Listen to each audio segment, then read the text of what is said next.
Hi అండి, నమస్తే. నేను మీ మసిపురం నాగేశ్వరి. ఈరోజు XU500కి అయితే మేము డీకార్బనైజ్ చేద్దామని చెప్పేసి వెనిగర్ తీసుకున్నాము, వాటర్ తీసుకున్నాము, ఒకటి ఇంజెక్షన్ తీసుకున్నాము 20 mlది.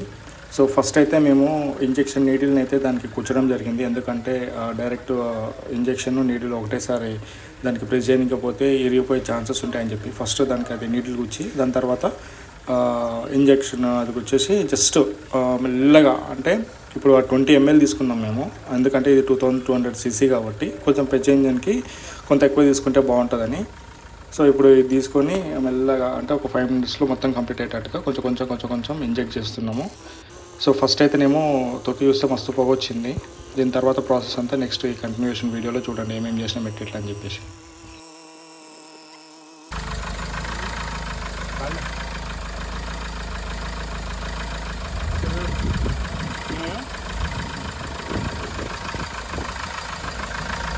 ఆపరేషన్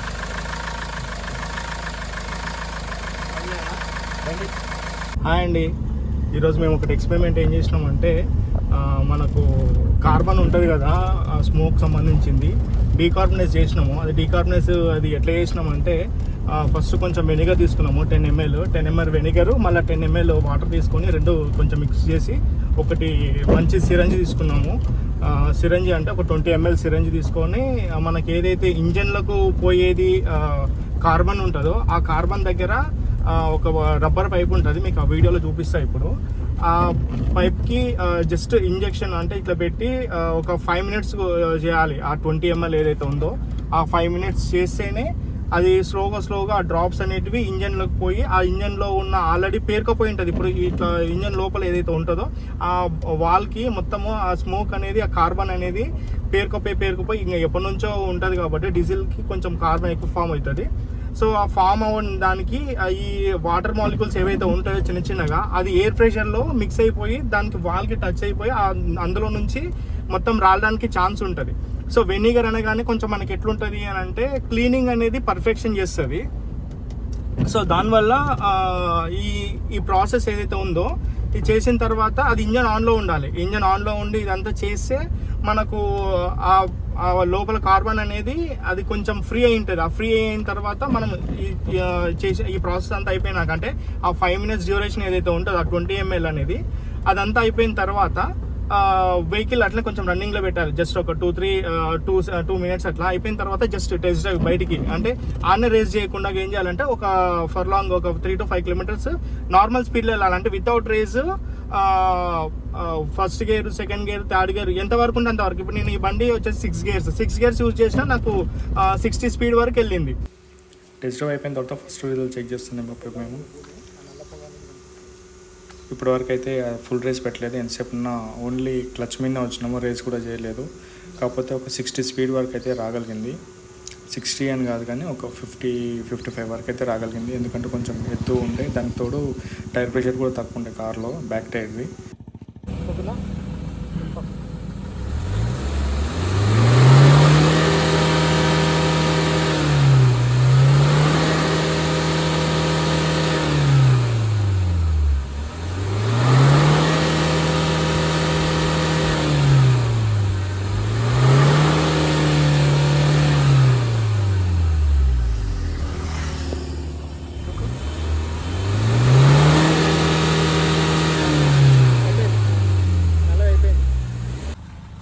ఇదంతా పాతది మొత్తం. ఒక నిమిషం, నా బట్ట ఎక్కడి నేను క్లీన్ చేసి ఒకసారి మళ్ళా తొక్కుదు.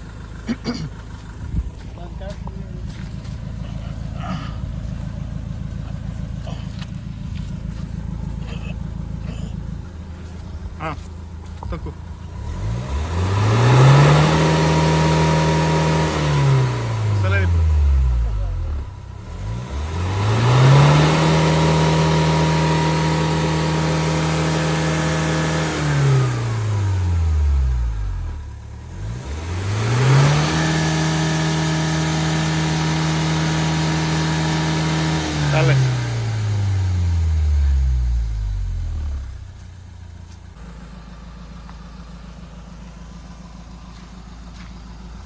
ఇంజన్ శబ్దం కూడా స్మూత్ అయింది,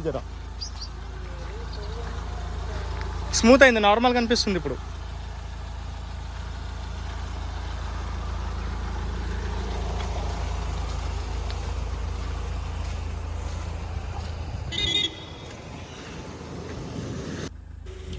ఆర్పిఎం వచ్చేసి 5000 ఆర్పిఎం వరకు వస్తుంది. ఇంతకుముందు 5000 రాకపోతుండే, 4000 వరకే వస్తుంది. ఇప్పుడైతే 5000 వరకు అయితే వచ్చింది. రిజల్ట్ అయితే కనిపిస్తుంది.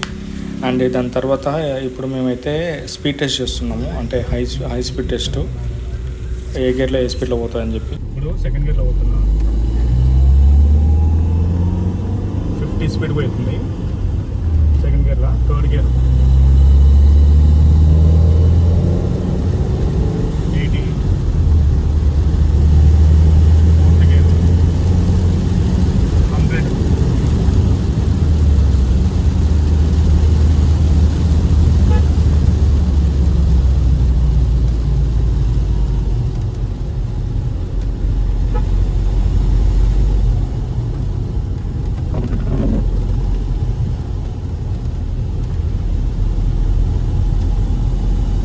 ఫోర్త్ గేర్లో 100 పోయింది. కరెక్ట్ లేదు కాబట్టి ఇంకా ఫిఫ్త్ గేర్ అంతకంటే ఎక్కువ పోనీ వస్తలేదు. చూసింది కదండి రిజల్ట్ ఎలా ఉందో. ఒక 3 to 5 కిలోమీటర్స్ నార్మల్ స్పీడ్లో వెళ్ళాలంటే without race, first gear, second gear, third gear ఎంత వరకు ఉంటే అంతవరకు. ఇప్పుడు నేను ఈ బండి వచ్చేసి 6 గేర్స్. సో నిన్ననేమో సేమ్ ఇదే టెస్ట్ చేసినప్పుడు ఏమైంది, నాకు ఓన్లీ 45 to 50 స్పీడ్ వెళ్ళింది, అంతకు మించి ఎక్కువ పోలేకపోయింది ఇది ఏదైతే ఇంజెక్ట్ చేయకముందు. సో ఇప్పుడు మళ్ళీ ఇంజెక్ట్ చేసిన తర్వాత కూడా సేమ్ ఇదే నేను ప్రాసెస్ టెస్ట్ చేస్తున్నప్పుడు నాకు ఇది ఆల్మోస్ట్ ఒక 60 స్పీడ్ వరకు అయితే వెళ్ళగలిగింది.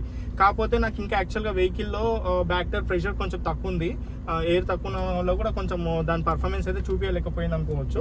ఇంకా దాని తర్వాత మేము ఇప్పుడు బయట ఒక దగ్గర అంటే ఒక 5 కిలోమీటర్స్ పోయిన తర్వాత ఫుల్ రేస్ ఎక్కి తొక్కి చూస్తే ఆ ఫాగ్ అంటే అందులో ఉన్న స్మోక్ మొత్తం వెళ్ళిపోయింది. ఇక ఫస్ట్ 3 times అట్లా చేసినాం, అంటే ఒక 2 times రేస్ చేసి మళ్ళీ కొంచెం ఇంజన్ ఆఫ్ చేసి మళ్ళీ ఒక 3 to 5 minutes గ్యాప్ తీసుకొని మళ్ళీ స్టార్ట్ చేసి మళ్ళీ అట్లా టెస్ట్ చేసినాం. టెస్ట్ చేయడం వల్ల ఏమైంది అని అంటే ఒకటేసారి మొత్తం స్మోక్ అనేది బయటికి రాదు. కార్బన్ స్మోక్ అనేది డీకార్బనైజ్ కావాలంటే కొంచెం అంటే కొంచెం బయటికి రావడం జరిగింది.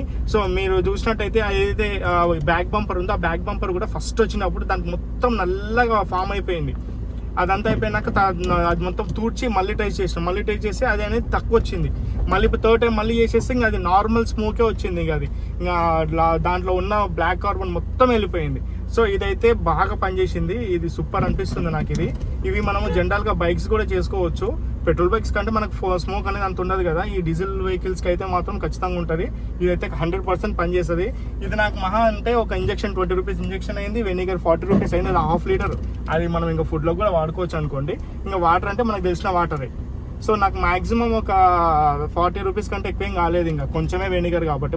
సో ఇదైతే బాగుంది, మీరు మీ వెహికల్ కూడా ట్రై చేయండి, ఇది మీకు ఖచ్చితంగా సక్సెస్ అవుతుంది. కాకపోతే మీరు ఒకసారి స్మోక్ చెక్ చేసుకోండి, చేసే ముందు స్మోక్ చెక్ చేసుకుంటే మీకు అర్థమవుతుంది ఏందనేది. ఇట్లా ఇదండి ఈ వీడియో గురించి మీకు ఇన్ఫర్మేటివ్ అనిపిస్తేనేమో నా వీడియోని లైక్ చేయండి, షేర్ చేయండి. మీకు ఏమైనా డౌట్స్ ఉంటే కమెంట్ చేయండి. Thanks for watching.